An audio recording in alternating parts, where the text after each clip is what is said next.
Hotman sebut kasus Nadiem mirip Tom Lembong. Tak terima uang 1 sen pun.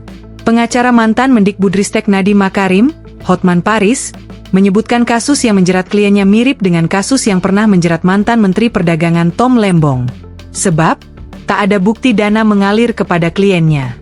Tidak ada 1 sen pun, baik dari segi bukti rekening bank maupun dari segi saksi, yang menyatakan Nadiem pernah terima uang, tidak ada, kata Hotman dalam jumpa pers di kawasan Jakarta Pusat, Senin, 8 September 2025.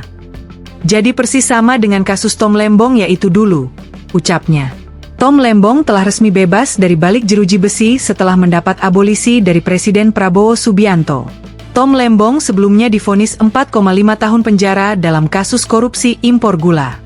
Hotman mengatakan unsur tindak pidana korupsi tentang perbuatan melawan hukum untuk memperkaya diri sendiri atau orang lain maupun korporasi yang dapat merugikan keuangan negara atau perekonomian negara pun tak terbukti pada kliennya.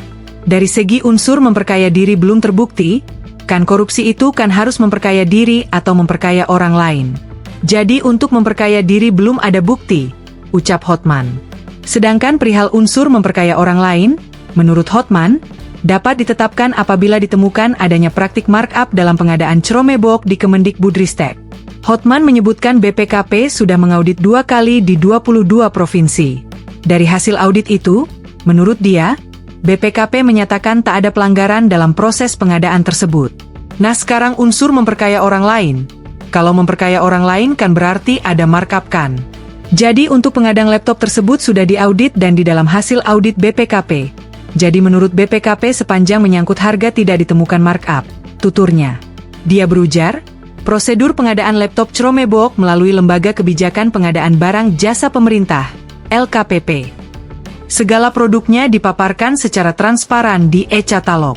Di sini Anda bisa lihat di sini bahwa di dalam harga awal Rp6.499.000 per lektor di LKPP itu, yang untuk pengadaan 2021 hingga 2022 dan setelah dinego hasilnya adalah Rp5.800.000, terang Hotman.